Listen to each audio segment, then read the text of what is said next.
Hello, hello, hello, coaches and leaders. I have an awesome guest on today, Warren Buck, and he is the founder and president of Future Finders, which is like this really cool company, and he's going to tell you all about it in a little bit.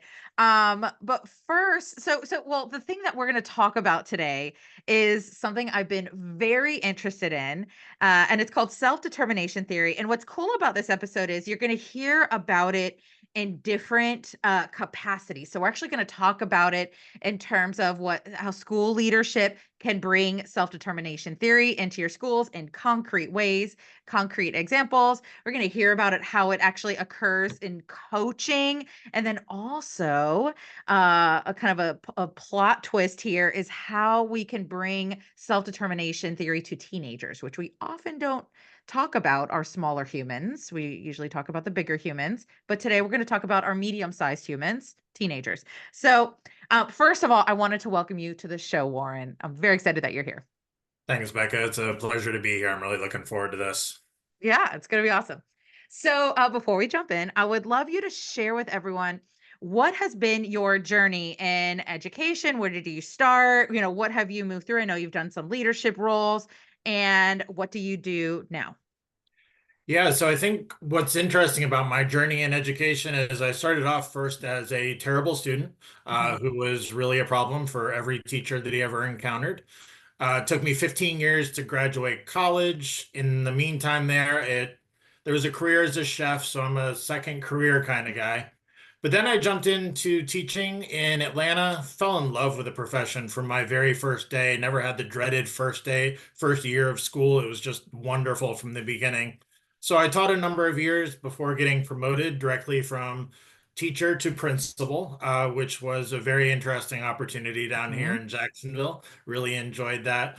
Before, transitioning into the nonprofit sector and putting my work in education into practice in other fields. So working with the Jacksonville Public Education Fund and City Year before deciding that I wanted to start my own company, which is Future Finders, where I help families plan for life after high school for their kiddos.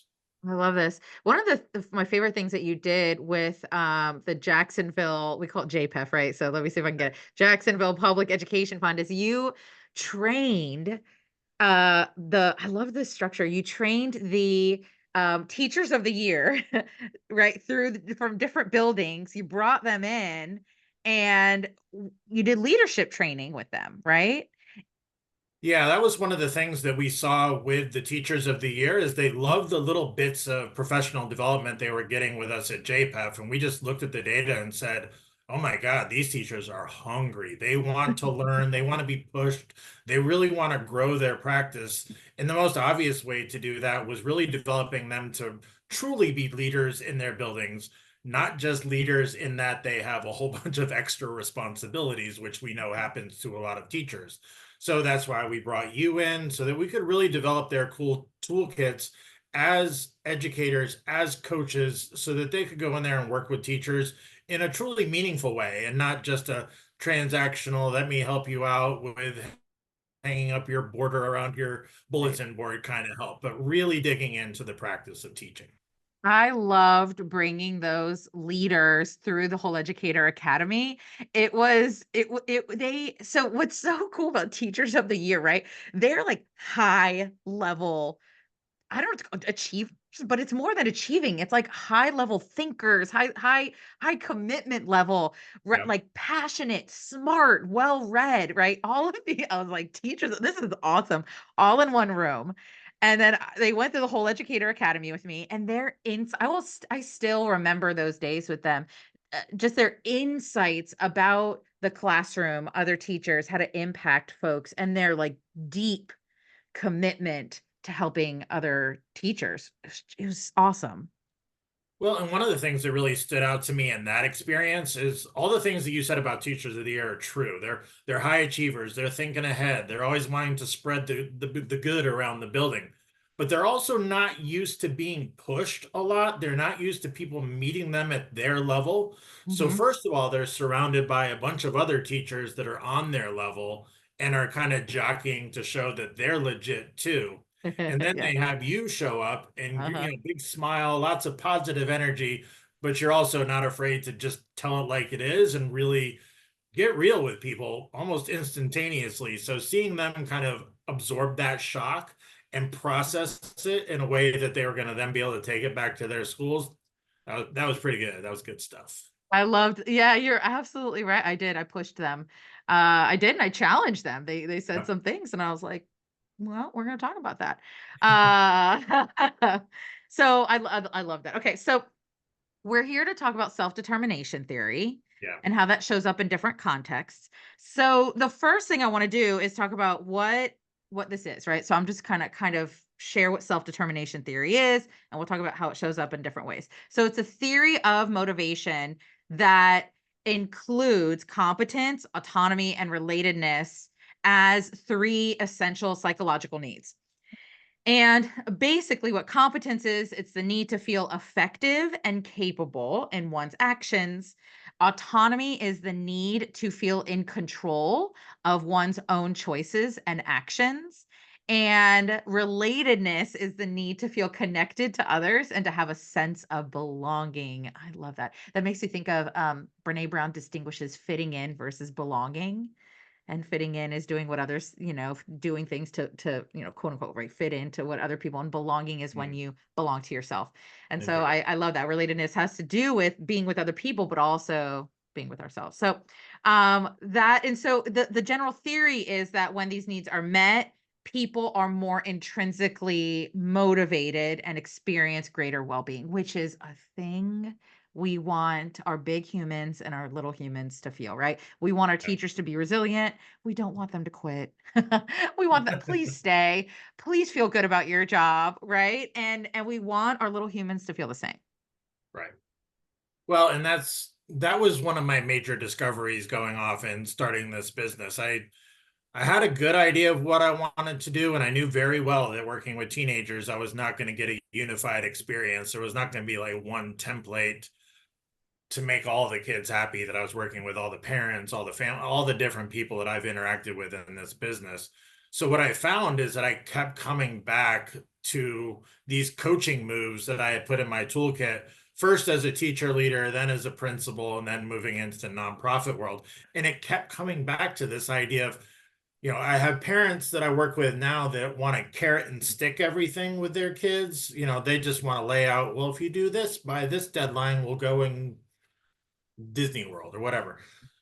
That was not getting it done. And so coming back to like the basis of coaching and really wanting to make sure that I'm pushing the levers of autonomy, competence, and relatedness with the teenagers and their parents, and doing that in the kind of a break accelerator method with both of them, was where I really started to crack through with a lot of my clients and kind of making them see that we're all working together and we all have our roles to play, and you can develop your own skills and toolkit while we're doing this together. So one thing I do want to back up and say, because you're going to expand on this a little later, Future Finders, which is the company you founded, currently supports teenagers in transitioning to the next stage in life, right? And so you Yeah. bring this conversation, right? Because this podcast is really how do leaders and coaches support teachers, right? So you're bringing, I love this, you bringing your educational leadership experience with teachers and really mapping it on beautifully with the teenagers you now help transition to their next stage, whether it's college or career, right? Yeah, because that's what you find with kids that are later on in high school is that they're really starting to question their place in the world. They have Mhm. been very comfortable, very sheltered in their high school experience for the most part. And so that transition out of high school is something that a lot of kids feel very, very underprepared for. Parents feel very underprepared for supporting their kids through that transition.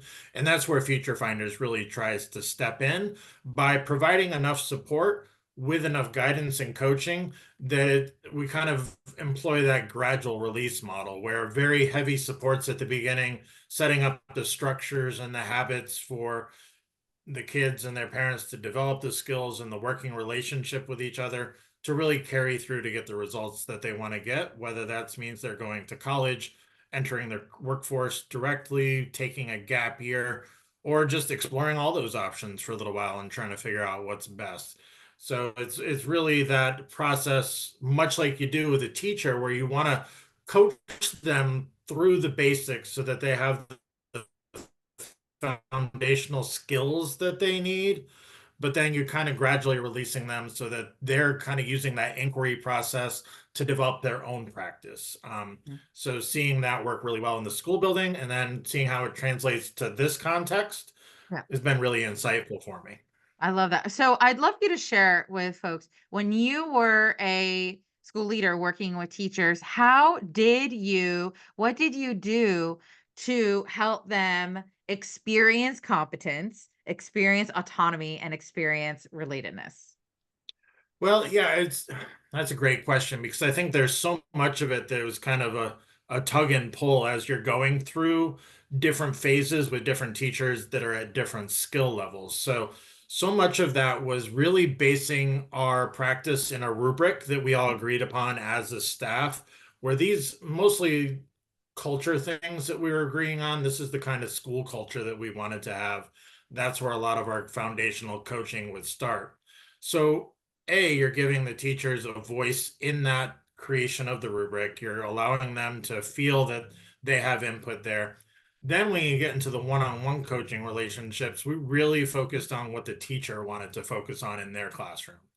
I didn't want to go in there and sit there for 27 minutes and figure that I got a handle on everything that that teacher was doing. So we really tried to base the teacher's improvement in what the teacher most wanted to improve upon. So they really felt that sense of autonomy. I've And then I've I have a question. I'm sorry to interrupt, go but I have a ahead. question about that. When they were choosing what they wanted to work on, was it based on the rubric? 9 times out of 10. There'd be Okay, cool. outliers where Mhm, there were different things that teachers would work on that were very specific to their content. And we mhm. would have that conversation, but we didn't just like, okay, we're going to go work on balloon tying or something like Yeah. that. We really wanted to make sure, all right, well, if you want to work on that, that's norm about what that would look like in a rubric so that we're all on the same page as far as what success will be when we're there.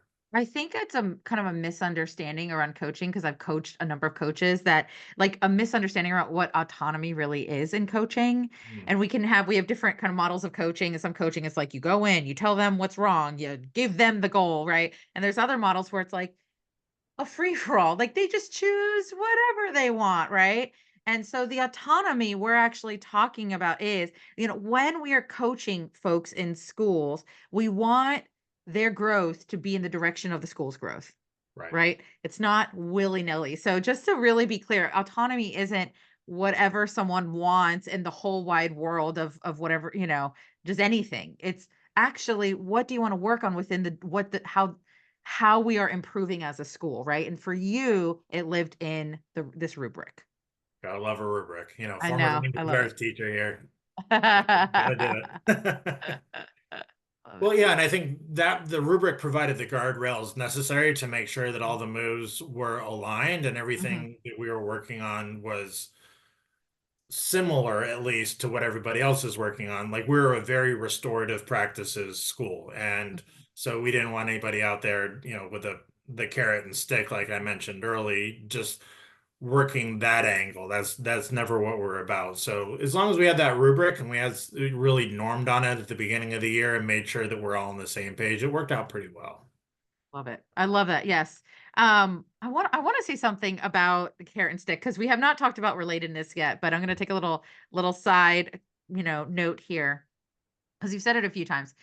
What research actually shows is when we are wanting to build intrinsic motivation in folks, big and small and medium sized, when we overuse the carrot and stick, which happens very often in schools, it counteracts intrinsic motivation, right? The very thing that we want to build, if we use too much extrinsic motivation, it literally diminishes just that intrinsic motivation, and it we don't realize how damaging it is.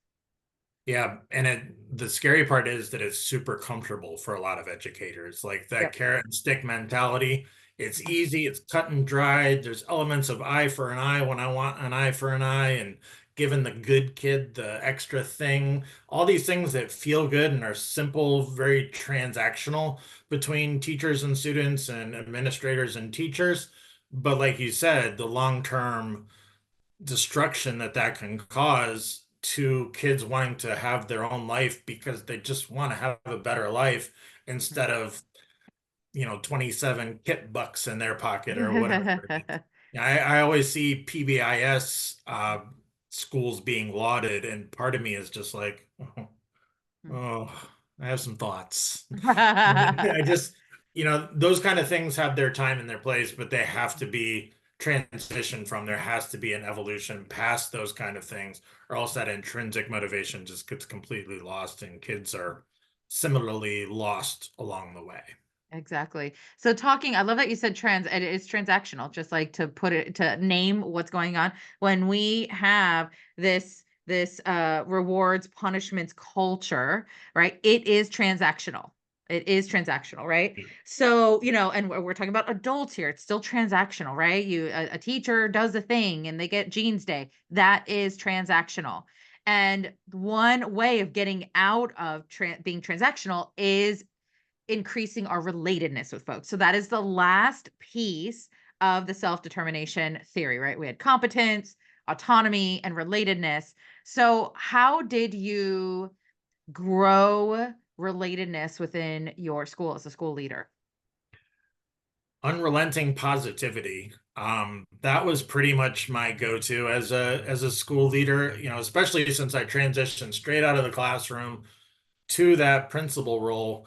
I really just wanted all the teachers to feel like they were heroes, even if they were struggling day to day. Like, I wanted them to know that their effort was appreciated, their struggle was appreciated, and that we were invested in growing them. And I think that's where the relatedness came in, is that I was very probably overly transparent about my shortcomings as a principal, and being very upfront with naming when I did something wrong. I had no problem apologizing.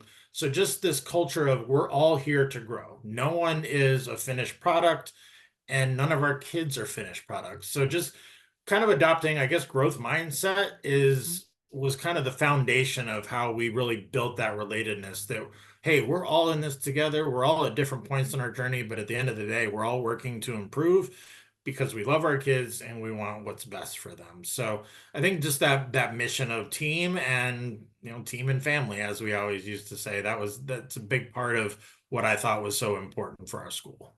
Yeah. I'm curious, when you said you were like kind of unrelenting in terms of making sure your teachers knew constantly how much they were appreciated, their hard work was appreciated, that they felt like heroes. What did that look like? Like, what behaviors did you have? Did you have any habits or regular things that you did?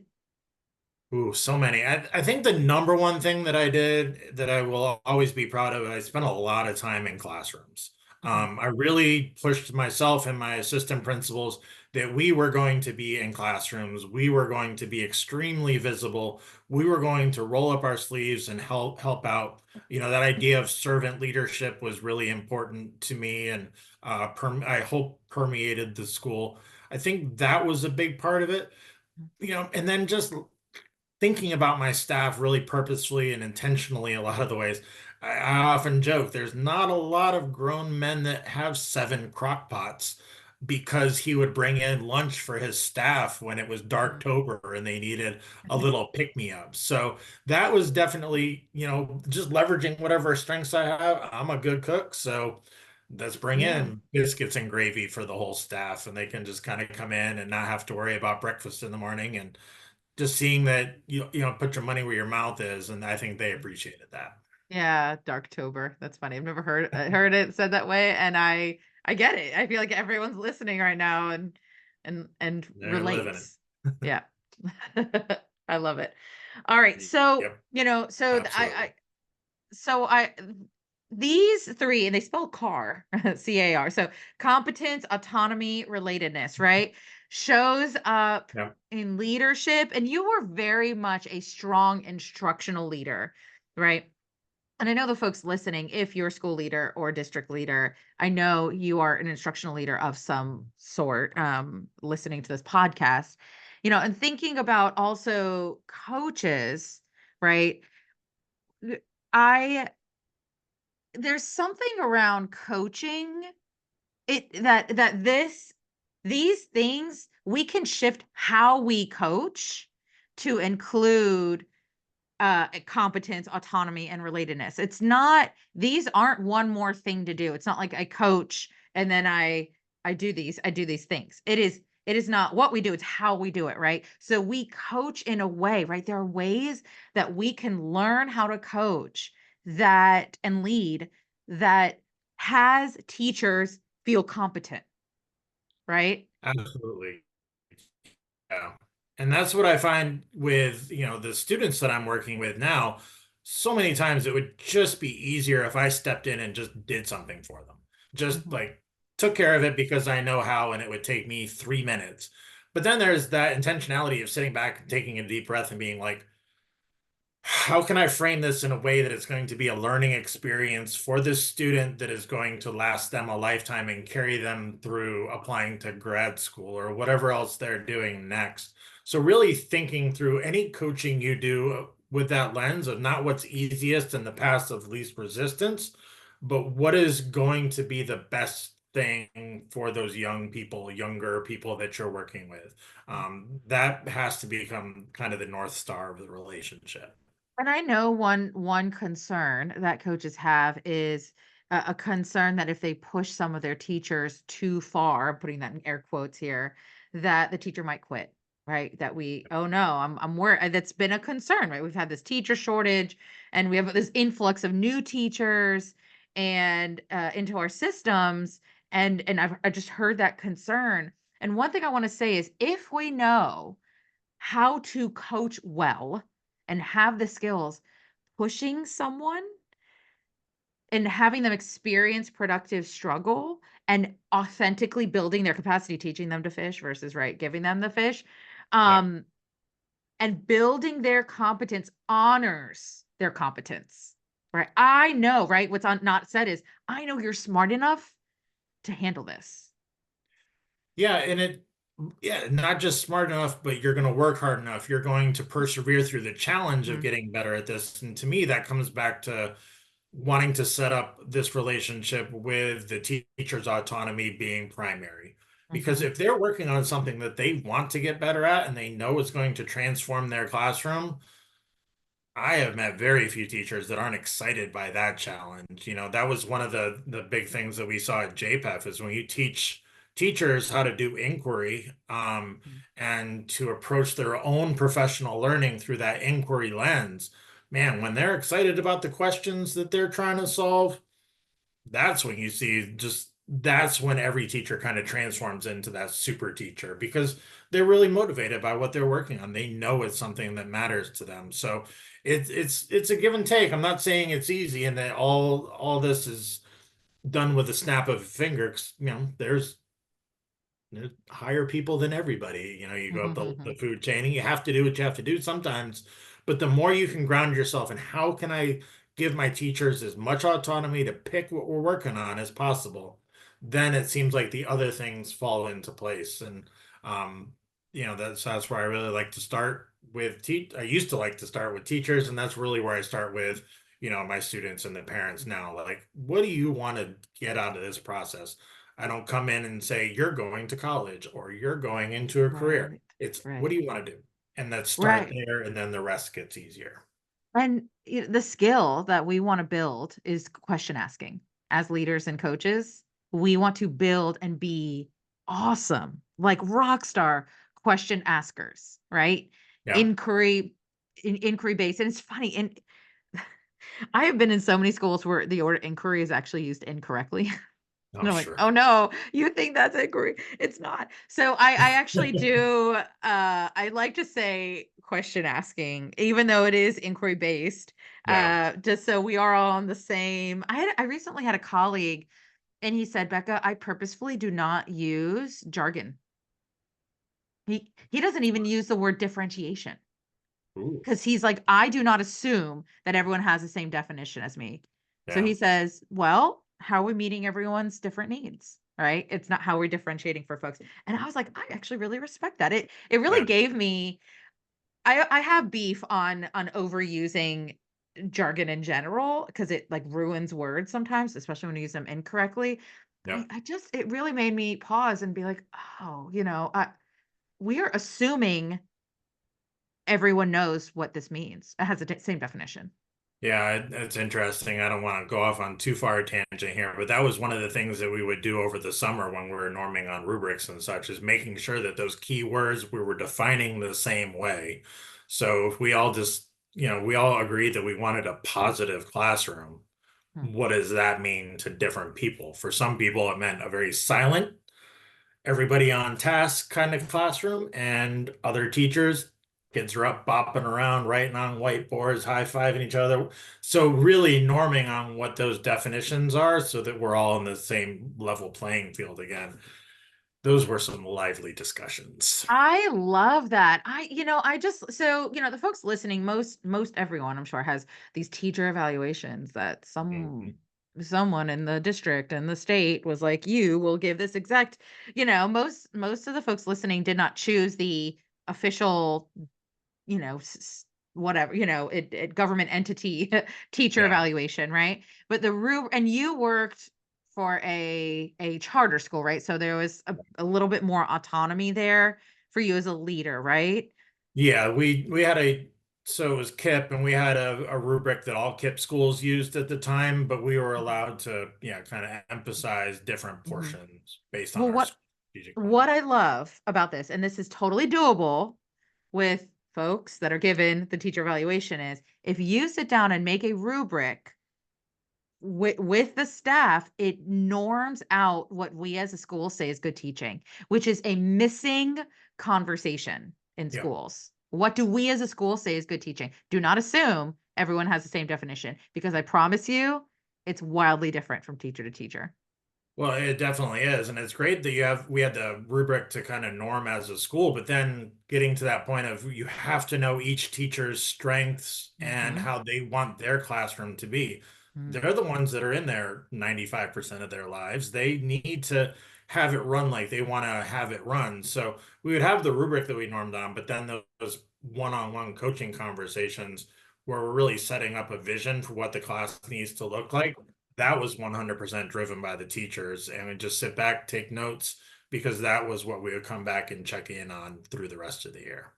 Oh, this a school created rubric, and then the teacher shows what they wanted to work on within this rubric. How did they want to improve within this rubric? Yeah. This is great. I love. Thank you for sharing this, because this again, going back to self-determination theory, when us as a staff, when I respect you enough to have input on how you are grown, not evaluated. The Yeah. rubric isn't about some official evaluation. This is about growth here.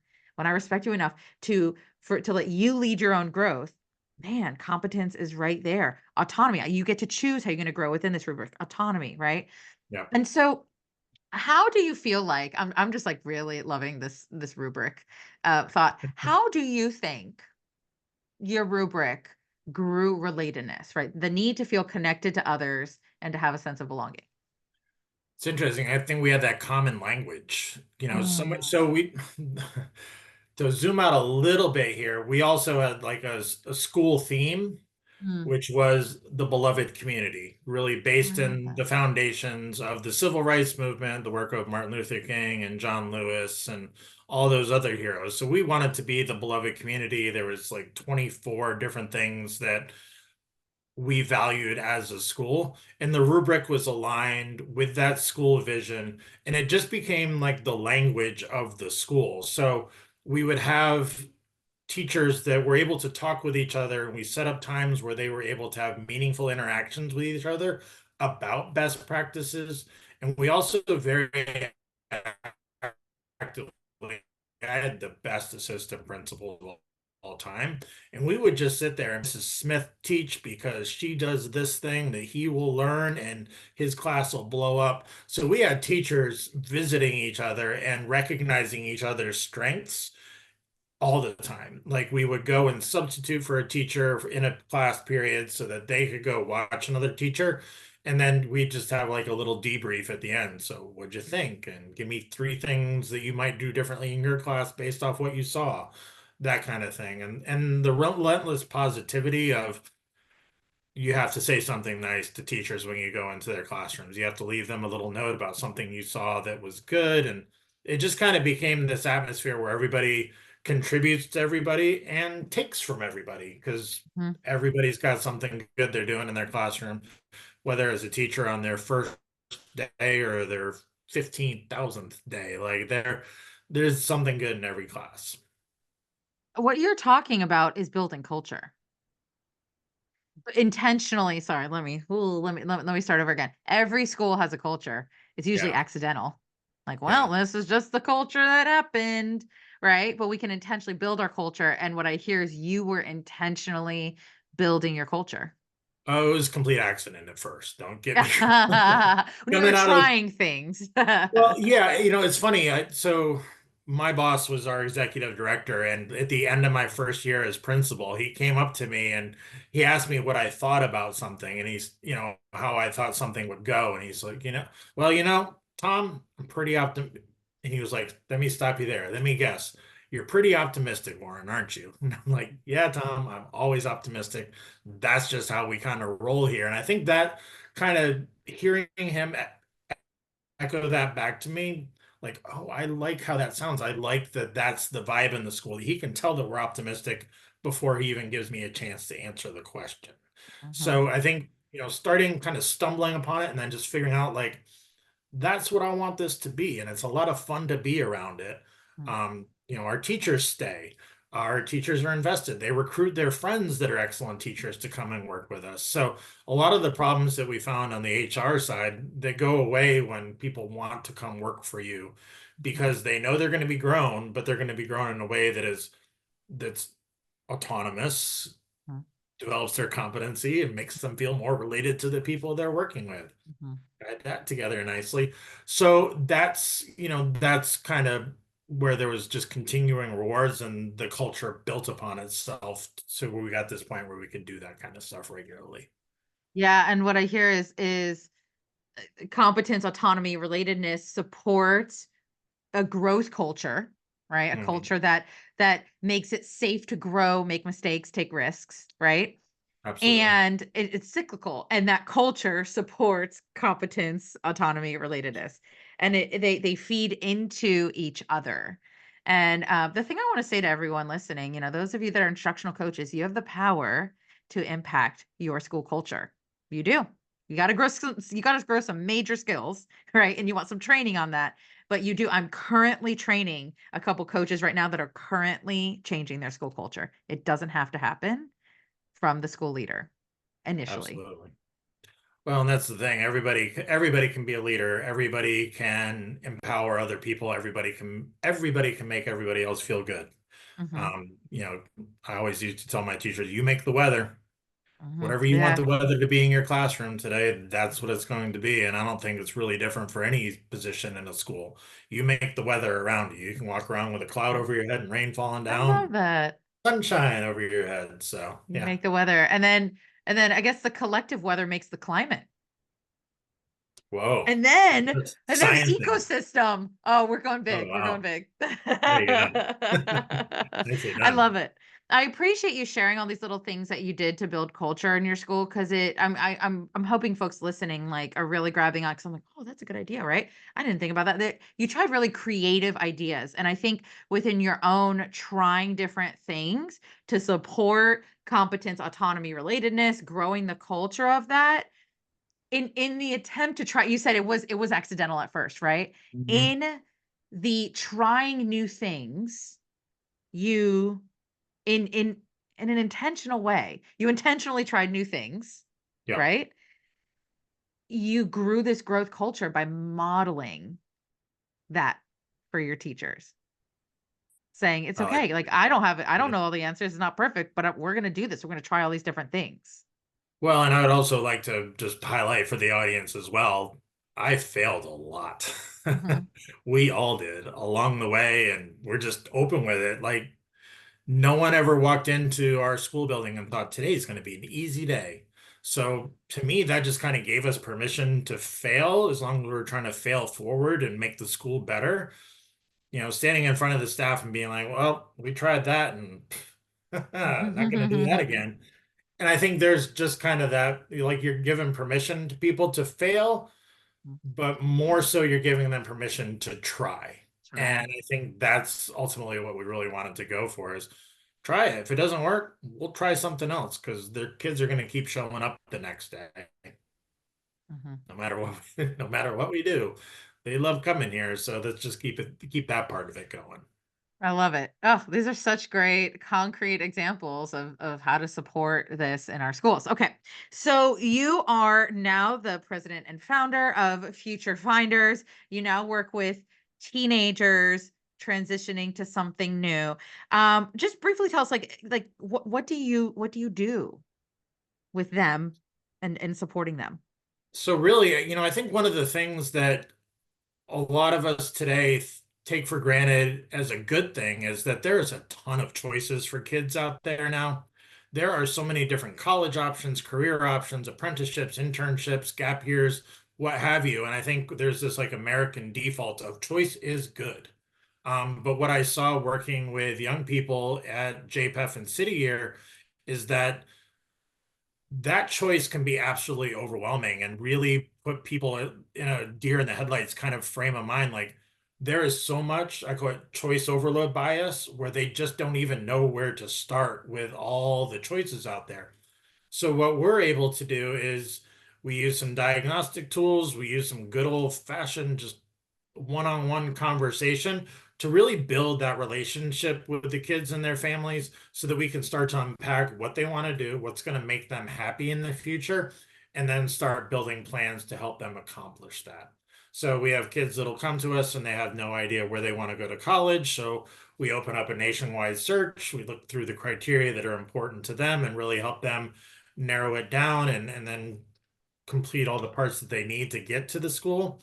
Or if they just know college isn't for them, we start looking at different careers that they could go into or different adventures that they could have that would provide them with the experiences to make an informed choice down the road when they are ready to settle into a career. So it's really, it comes back to a lot of those coaching tenets. Like you have to develop skills.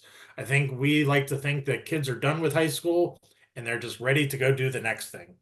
And could not be further than the truth for most kids. So you really have to intentionally think about the skills that they need to build so that they feel like they're going to be competent adults, that they're going to be able to do it autonomously, and that they're going to be able to do so within the confines of relationships that they have with their parents, and then building new relationships as an adult, because how they built relationships as a kid and as a teen isn't going to work as they get older. That's really great. I love how you're supporting them to the next step. So, folks listening, I know some of you have teenagers yourself. I know some of you work in high schools that have a whole building of teenagers. If you're interested in what Warren does to support teens, head to the show notes. There will be a link for you to find out more about Future Finders, and if they want to get a hold of you, right? If they want to contact you, how do they contact you? So we love having free consultations with people that are interested in our services. So you can just go to our website at www.futurefindersllc.com and they can schedule a free consultation with us anytime. Happy to hop on a call, talk about what we do, what your needs are, and how we might be able to help. Perfect. I love this so much. So this has been an awesome conversation. Just to wrap up, do you have any final thoughts for the coaches and leaders listening about how they can support their teachers in really, growing a strong culture that supports competence, autonomy, and relatedness? Any final thoughts? I think that the two final thoughts that popped into my head there is just start with what the teachers want to get better at. Like if you can ground your practice as much as possible in that, that's going to get you off to a great start.